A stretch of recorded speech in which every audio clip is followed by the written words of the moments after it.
Subscribe because it's free. The Galactic Council chamber echoed with a murmur of 100 alien voices. Towering figures, shimmering beings, and creatures of incomprehensible forms sat in their designated seats, all watching the lone human representative standing before them. Ilera Vasquez, Earth's chief diplomat, kept her expression unreadable. The treaty lay before her, a digital scroll filled with conditions that were nothing short of surrender. The Phyrexian High Chancellor, a towering reptilian with dark golden scales, leaned forward, his voice dripping with condescension. These are generous terms. Human, your kind should be grateful we allow you a place in this galaxy at all. A few scattered chuckles rippled through the chamber. The council had made up their minds long before this meeting. Humanity was an afterthought, a primitive race, a temporary nuisance.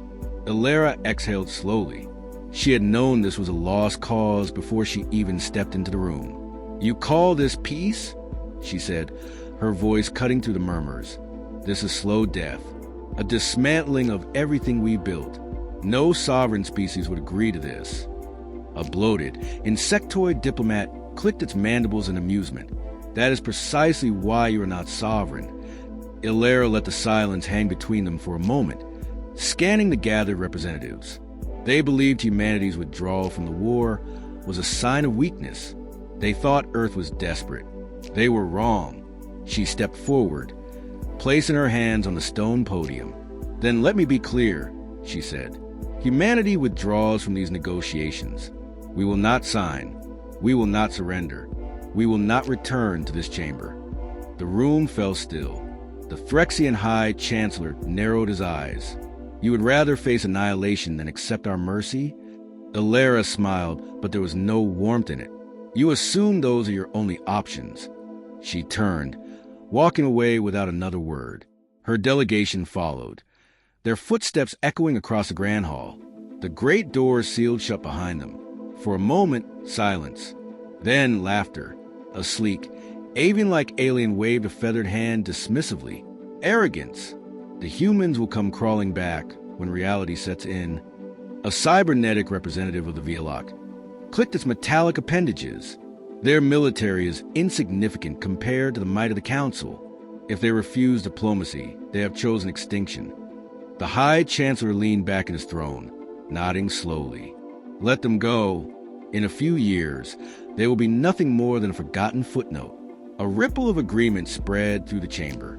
The matter was settled. Humanity had sealed its fate. Yet, in the shadows, a handful of delegates did not share their colleagues' amusement. The Zorani envoy, a pale-skinned humanoid with luminous eyes, tapped its fingers against the polished surface of the table. "You misunderstand them," it murmured. "Humans do not bluff." No one listened. No one cared. The Galactic Council had just made the worst mistake in its history. The moment the human delegation returned to Earth, every illusion of diplomacy was discarded. Within hours, the Unified Human Defense Initiative was activated. The peace talks had been a formality, a final test to see if the Galactic Council could be reasoned with. Now there was no doubt. There would be no peace. Humanity did not rage. There were no public outcries, no fiery speeches of defiance. Instead, there was silence, a cold, calculated withdrawal from the galactic stage. Within days, human colonies began recalling their people. Trade routes were abandoned. Non-human embassies on Earth were closed. Communication with the Galactic Council ceased entirely. To the rest of the galaxy, it looked like humanity was retreating into isolation, a wounded animal licking its wounds. They had no idea what was coming.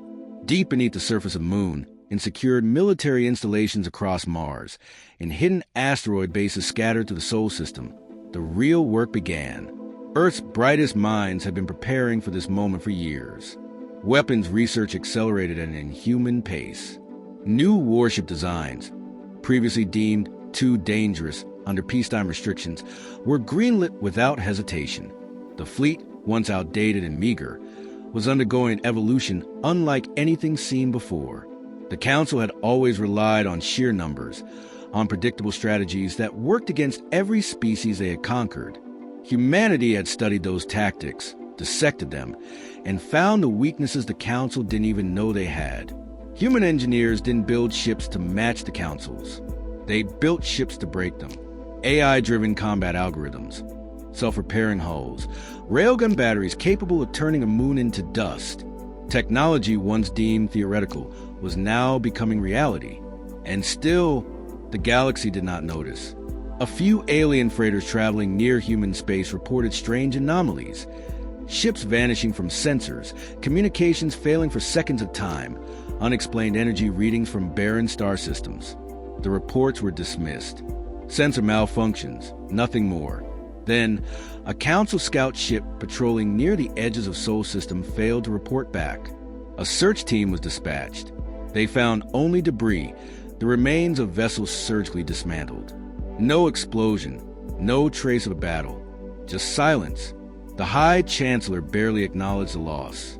A single missing scout meant nothing to an empire that spanned thousands of systems. More ships went missing. Still, the Council did not react. Then, a single message arrived. No encryption, no traceable source.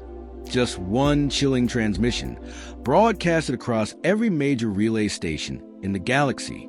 You wanted a galaxy without us. Now you'll get what you asked for. And then nothing. The humans were gone. No more transmissions. No more sightings. No more movement. To the Galactic Council, it seemed like the problem had solved itself. Humanity had vanished into obscurity, out of fear or defeat. But to those who understood humanity, those who had studied their history, one thing was clear. This wasn't surrender. This was preparation. At first, the Galactic Council ignored the signs. A few lost ships, scattered anomalies, whispers of human activity in abandoned sectors. None of it seemed important. Then the disappearances became impossible to ignore. Entire supply fleets stopped transmitting. Patrol squadrons sent to investigate never returned. Trade networks that had been stable for centuries collapsed overnight. The Council's intelligence division scrambled for answers, but there were none. It was as if human space had become a black hole, swallowing everything that entered. The High Chancellor was unbothered. They are only delaying the inevitable, he said during a private war council. Let them hide in their little system. They will run out of resources. They will return to us, broken and desperate. But the disappearances didn't stop. In a desperate attempt to reassert control, the Council dispatched the 317th Expeditionary Fleet. 500 warships, fully armed and prepared to enforce order. It was a show of strength, a reminder that the Council's rule was absolute. They never made it to Sol. At the fleet's last known location, near the dead space between Proxima Centauri and the Sol System, a single distress beacon was found. The message was brief, just 4 words, spoken in a voice devoid of emotion. You should have listened. The beacon self-destructed seconds later. Panic began to spread. Rumors, once dismissed as nonsense, now took on terrifying weight. The humans had not retreated. They had evolved. In response, the High Chancellor called for an emergency war council. The room was filled with unease. Even the most arrogant species among them had begun to feel the shift. The humans are conducting isolated strikes. An insectoid strategist chittered, its mandibles clicking nervously. We must crush them before they gain a foothold. A reptilian admiral, scales darkened in irritation, slammed his clawed fist on the table. They refused to fight in open battle. Cowards. We must invade their system, raise their worlds, and be done with them. A murmur of agreement passed through the room. The High Chancellor nodded, confidence returning. Then it is settled. We mobilize the Grand Fleet. We will burn Earth itself if necessary. The fleet launched within the week. Thousands of warships, the might of the Galactic Council, set their course for the Sol System. The Council's finest warriors, battle-tested and bred for war, moved forward with certainty. They were met with silence. There were no distress signals, no transmissions begging for mercy. There was simply nothing. Then the ships started vanishing. Not in battle, not in explosions of fire and plasma. They just disappeared. A dreadnought systems would flicker, alarms blaring about unknown intrusions. Then its signal would cut out completely.